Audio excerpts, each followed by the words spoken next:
Hello বন্ধুরা, আজকে তোমাদের জন্য একটা নতুন রেসিপি নিয়ে এসেছি। আমরা সাধারণত 3 কোনা করে নিমকি তৈরি করি, কিন্তু আজকে তোমাদের সাথে আমি একটা নতুন ডিজাইনের নিমকি নিয়ে এসেছি। আমি নাম দিয়েছি এই নিমকিটার লাচ্ছা নিমকি। তো বন্ধুরা, লাচ্ছা নিমকিটা তৈরি করার জন্য আমি নিয়ে নিয়েছি 1 বাটি ময়দা, নিয়ে নিয়েছি 2 চামচ মতো চিনি গুঁড়ো, নিয়ে নিয়েছি লবণ, নিয়ে নিয়েছি কালো জিরে, নিয়ে নিয়েছি সাদা তেল। এইবার সব উপকরণগুলো আমি পরপর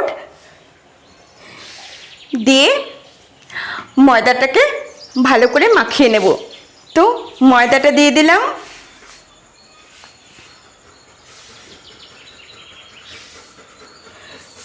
তারপরে দিয়ে দিচ্ছি পরিমাণ মতো লবণ, তারপরে আমি দিয়ে দেব 2 চামচ মতো চিনি গুঁড়ো। চিনিটা অবশ্যই মিষ্টির জন্য নয়, স্বাদ বাড়ানোর জন্য আমি 2 চামচ চিনি দিলাম। তারপরে আমি দিয়ে দিচ্ছি কিছু কালো জিরে।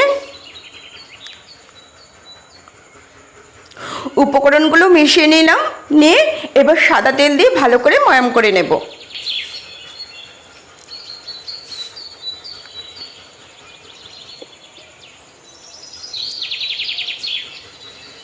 আমি নিয়ে নিয়েছি 1 বাটি ময়দাতে 4 চামচ সাদা তেল।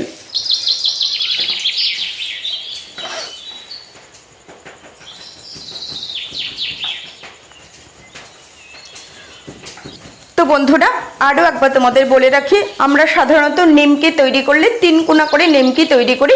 কখনো কখনো আমরা ছোট ছোট নিমকি করি, আবার অনেকটা বড় বড় নিমকিও আমরা করি, এবং সেটার ডিজাইন থাকে 3 কোনা। তো আজকে তোমাদের সাথে আমি অন্যরকম ডিজাইনের নিমকি রেসিপিটা শেয়ার করছি, আর আমি নাম দিয়েছি লাচ্ছা নিমকি। তো বন্ধুরা, লাচ্ছা পরোটা যদি হয় তাহলে লাচ্ছা নিমকি কেন হবে না? তো যাই হোক বন্ধুরা, তোমাদের সাথে গল্প করতে করতে আমি ময়দাটা মাখিয়ে নিলাম। তো ময়দাটা আমার মাখানো হয়ে গেল। এখন এই ময়দাটাকে আমি 15 মিনিটের জন্য ঢাকা দিয়ে রেখে দেব।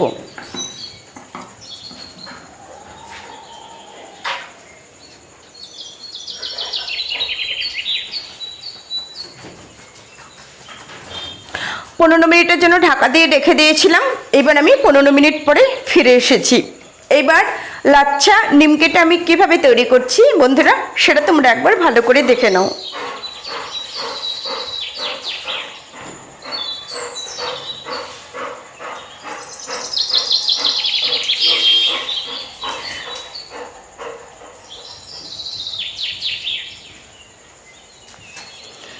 আমি এই ময়দাটুকু দিয়ে 4টে রুটি তৈরি করে নেব, এবং সেই 4টে রুটি খুব পাতলা পাতলা করে রুটি 4টে তৈরি করব।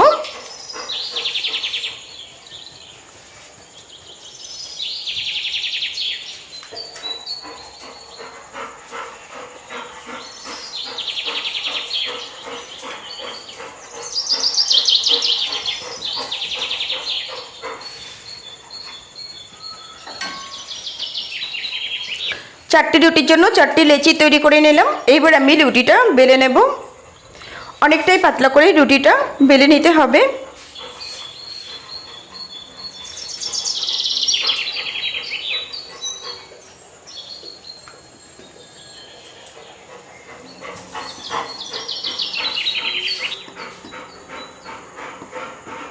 এই দেখো নাও বন্ধুরা, এতটা পাতলা করে আমি রুটিটা বেলে নিয়েছি। এইভাবে পরপর 4টে রুটি আমি বেলে নেব।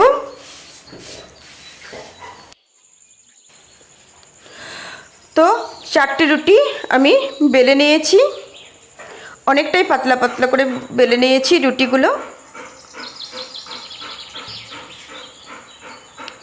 এইবার আমি রুটির মধ্যে দিয়ে দেব সাদা তেল, তারপরে উপরে উপরে ছিটিয়ে দেব কিছু ময়দা।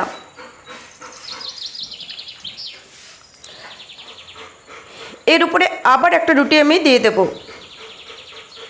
আবার একটু সাদা তেল দিয়ে দেব।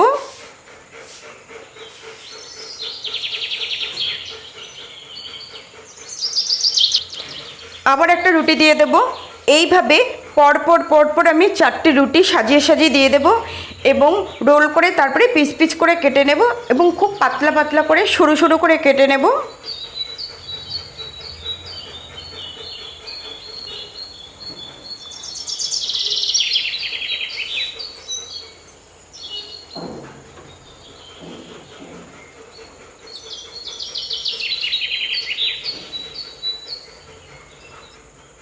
তো এইবার রোল করে নেব।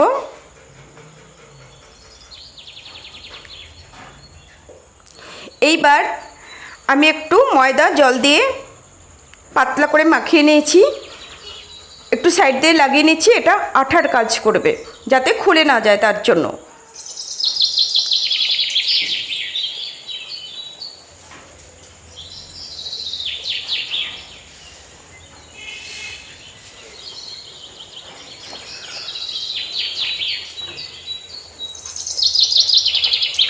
এবার একটু চেপে চেপে চ্যাপটা করে নিচ্ছি রোল করার পরে। তারপরে এবার চাকুর সাহায্যে একদম সরু সরু করে আমি কেটে নেব। দেখো এতটা সরু সরু করে কেটে নিচ্ছি। আমি যতগুলো রুটি তৈরি করেছিলাম ঠিক ততগুলো লেয়ার হবে। যখন আমি ভাজবো তখন লেয়ারগুলো বোঝা যাবে।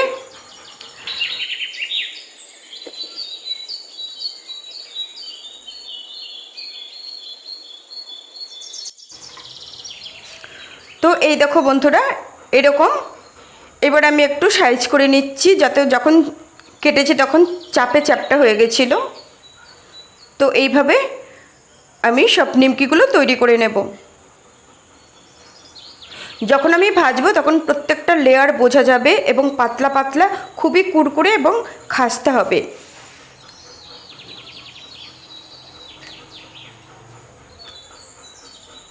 তো সবগুলো নিমকি তৈরি করা হয়ে গেছে। এবার চলো তেলে ভেজে নেব।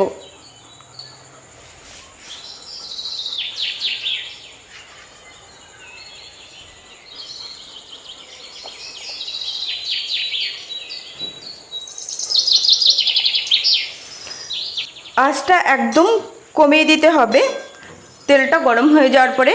কেন বলো তো, যেহেতু আমি পাতলা পাতলা করে রুটিগুলো বেলে নিয়েছি এবং পাতলা পাতলা করে কেটেছি, লেয়ারগুলো ঠিক সেরকমই পাতলা পাতলা হয়েছে। সুতরাং একটু কম আঁচে ভেজে নিতে হবে, বেশি আঁচে ভাজলে কিন্তু তাড়াতাড়ি পুড়ে যাবে।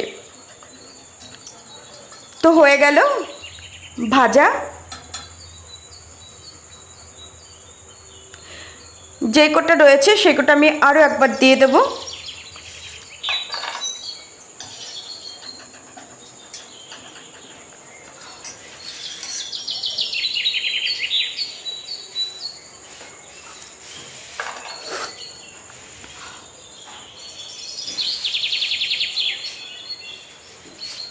তো বন্ধুরা, আমি যখন কোনো কিছু রেসিপি বাড়িতে করি তখন সেটা যদি আমার ভালো লাগে তাহলেই তোমাদের সাথে সেটা আমি শেয়ার করি। সেরকমই এই রেসিপিটা আমি নিজের মন থেকেই তৈরি করেছি, যে এইভাবে করে দেখি তো নিমকি কেমন হয়। তো খুবই ভালো লেগেছে। এই দেখো বন্ধুরা, প্রত্যেকটা লেয়ার বোঝা যাচ্ছে। আমার মনে হয় ওই নিমকির থেকে এই নিমকিটা বরং আরও বেশি খাস্তা এবং খেতে ভালো লাগবে। তো বন্ধুরা, যাই হোক, তোমাদের কেমন লাগলো তোমরা আমাকে অবশ্যই কমেন্টস করে জানিও। আর তোমাদের যদি ভালো লাগে তাহলে তোমরাও বাড়িতে ট্রাই করো। দেখা হবে নেক্সট রেসিপিতে। তোমরা সবাই অনেক অনেক ভালো থেকো, সুস্থ থেকো। টাটা।